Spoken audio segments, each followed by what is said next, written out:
I found out my wife cheated with at least 10 men before we got married 20 years ago, and even though everyone says I shouldn't leave her, I'm ending it anyway. My wife, 44F, and I, 43M, have been married for 20 years. We started dating in high school when I was a junior and she was a senior. After she graduated, we spent 2 years in a long-distance relationship while she was in college and I finished high school and spent a year at community college.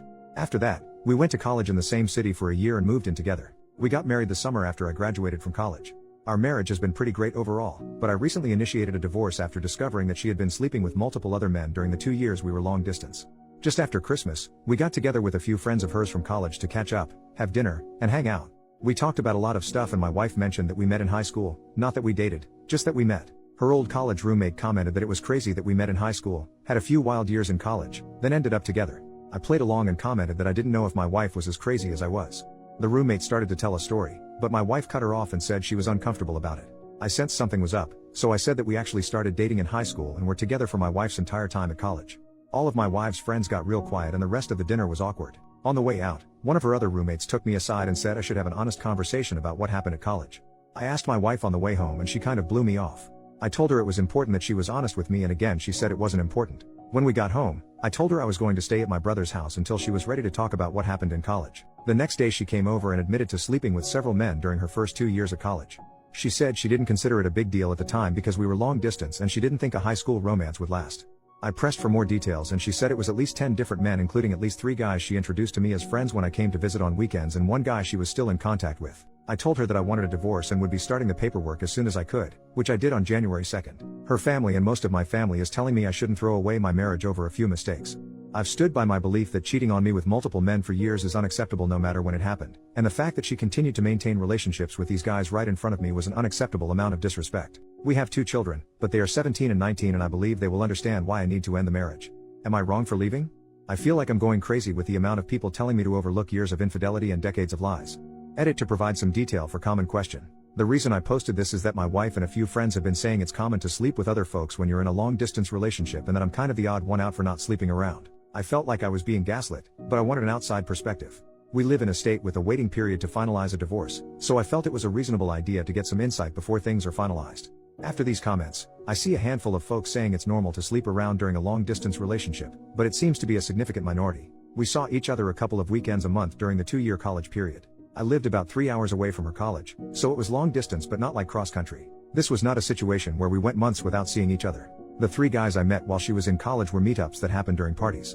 The subject of me being a boyfriend didn't really come up, so I honestly don't know if these guys knew anything. The 1 guy we're still in contact with married a mutual friend from college. This is not some guy she secretly messages on the side, it's somebody we've talked to regularly for years. I've talked to him a few times since I've learned about my wife. He said he didn't know we were dating at the time and has since blocked my wife on social media. Some folks have asked how the roommates didn't realize at our wedding that the timelines didn't work out. The main reason is that my wife and I had a very small ceremony with just close family in Texas, then went back to the East Coast to have a big party with friends.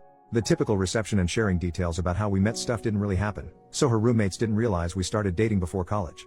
It sounds like they thought we only dated for the year we were both in the same city, then moved in together. I was open to therapy or some kind of attempt to save the marriage, but her insistence that this whole thing is common and I'm the one who's out of line is just too much for me. The only time she showed any remorse or even offered to reconcile is when I started filing paperwork. In the last week she's gone back to saying she's right and I'm overreacting. This is also why I feel like I'm being gaslit. It seems obvious that this is a major issue, but I've got my wife and others telling me it's normal and I'm overreacting. I'm not getting a paternity test unless my kids want to get one. I don't have any doubts that they are biologically mine, and no test will make them not my kids. I love them more than anything in the world and my wife's infidelity won't change that even if one or both of them is not biologically mine. They've been my kids for 19 years and they will be my kids until I stop breathing. Final edit. Hey all, I've been reading a bunch of the responses, but things are getting crazy and increasingly unhinged, so I probably won't be checking in more. Here are a few more answers to common questions I've seen. We were definitely exclusively dating at the time. First, dating culture was a lot different 20-ish years ago and exclusive was kind of the default for most people. Second, we had a long and difficult discussion before she left for college about continuing the relationship long distance. She specifically wanted to stay together and even joked about her dad coming after me if I started sleeping around with girls at my school. Finally, at my senior prom, she was not able to attend and was very upset when I proposed going with a platonic female friend of mine. As a result, I ended up skipping my prom and hanging out with her instead. While we never said the word exclusive, I think the above reasons, combined with the general relationship before she left, are enough to assume exclusivity. Based on some comments here, I followed up with a friend that said I should have an honest conversation. She told me that 10 guys would be on the low end and that her biggest concern was that there was apparently at least one pregnancy scare that I didn't know about. I honestly don't think that really changes much. It's less about the number for me and more about the fact that she seems incapable of recognizing why this was wrong or why I feel betrayed. Thank you all for the helpful responses, even those that disagree with me. I will still be open to therapy if she's willing, but I honestly feel like it would be more about us being successful co-parents and finding closure than saving our marriage. Update, 1 month later. First, let's talk about the things I learned about the situation in college. After talking to my wife in sessions and texting with 2 of her roommates, it's clear that her roommates knew something was up in college. They said they thought the situation was weird and likely involved cheating. My wife had told them that we both had some wild times in college and worked it out before we got married, so they never really brought it up. The roommate who pulled me aside recently was uncomfortable with the fact that my wife clearly didn't talk it through with me, and wanted me to know. As far as being introduced to guys she slept with, apparently that was not intended. For one of the guys, he ended up dating and then marrying one of our mutual friends from college. This is the guy she was in contact with. In the other situations, she initially blamed me in the counseling session, but has now agreed it was bad. When I went to visit her, she planned to hang out in the room or just hang out together alone, but I wanted to go to a few parties because in high school and community college, I didn't really have parties to go to. She didn't expect me to meet the guys, but they were at the parties and she felt she didn't really have a choice. I still think this is kind of crappy, but it's not as bad as her intentionally parading me in front of the guys. Most of our discussions in therapy has been talking about why I think it's a big deal and she doesn't. She initially said that none of these guys were in relationships with her and it was mostly one-night stands or friends with benefits. Since she didn't view them as romantic relationships, she didn't see the big deal, her words not mine. My opinion is that we never said that was okay and she actively prevented me from doing the same. After digging into this across 2 sessions, and my wife talking to some friends, she now agrees that it was a breach of our trust and relationship. This is the shared understanding that has helped us talk about this situation more honestly and helped us get from arguing to talking, which is why I'm optimistic about co-parenting. Now, here's why I'm 100% set on divorce.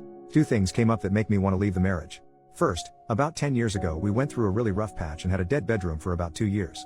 She had expressed that our intimate life was becoming boring, so I tried to spice things up, nothing crazy, just roleplay and like Spencer's gift level toys. Apparently, she had been hung up some sexual experiences that happened in college, that she is not comfortable talking about, and wanted me to try them, but when I did it made her feel awkward and guilty that it made her think of other men while she was with me. The fact that she's saying these experiences were meaningless, but they're still impacting our marriage tells me they meant more than she wants to say. Second, she admitted that she has been flirting with coworkers on business trips since the pandemic ended. She says she has never slept with anybody, but it got as far as going on a date with one of her male coworkers. That was the absolute deal breaker for me. We have told our children that we're getting a divorce. We told them it was due to some bad decisions that we made in college that we're having trouble moving past. My 19-year-old, who is in college, asked me if I cheated on my wife while she was away at college. My wife got a little shaken up, but admitted to the kids that she's the one who cheated. We have agreed to not share any additional details with the kids. I reinforced that both us will be there for the kids and that we are in therapy to help make sure we handle this in the best way for the family. I also told the kids that if they wanted to talk to either of us or a therapist about it, that I would fully support it. We've started talking to a mediator about how to proceed with the divorce, and unless things change, we should be able to have an amicable divorce. We're both financially stable on our own, we have no major debts, and our kids are older, so custody isn't a major issue. This has been a crappy couple of months for me, but I'm doing okay now and I honestly am grateful that my last post blew up because it both validated some of my feelings, but also motivated me to go to counseling with my wife. Second update, 3 months later. Hey all, this is likely the final update on this account as things have mostly been resolved. My wife and I have completed our divorce and everything is official. We had an uncontested, amicable divorce with minimal disagreements. Our lawyers worked together to create the plan through mediation and a judge signed off on it a few weeks ago. In the end, the actual divorce process was pretty straightforward. The only complication was that our 17-year-old was adamant about me having custody because their relationship with my ex-wife has really fallen apart as a result of this. Initially my wife dug in her heels and was ready to give up on the uncontested marriage, but my son pretty much told her she could choose between letting him have a break for a few months to process and rebuild, or force him to live with her until he turns 18 and risk never seeing him again. I felt this was a bit harsh, but my wife backed down and we moved forward with me having primary physical custody until my son's birthday later this year. For my part, I have encouraged my son to be open to fixing things as the actions my ex took before he was born didn't change the 17 years she cared for and loved him. Fortunately, as the divorce moved forward, he has been spending more time with my ex and I'm optimistic they will work through this. In the end, we pretty much split our retirement and investments 50-50. For our house, my wife really liked the house and I didn't, so she kept the house and most of the furnishings and took out a mortgage to pay me back half of the equity and half of the estimated replacement value of the furniture. Pretty much all of our other stuff was either easy to split, my car and her car, my music gear and her hobby.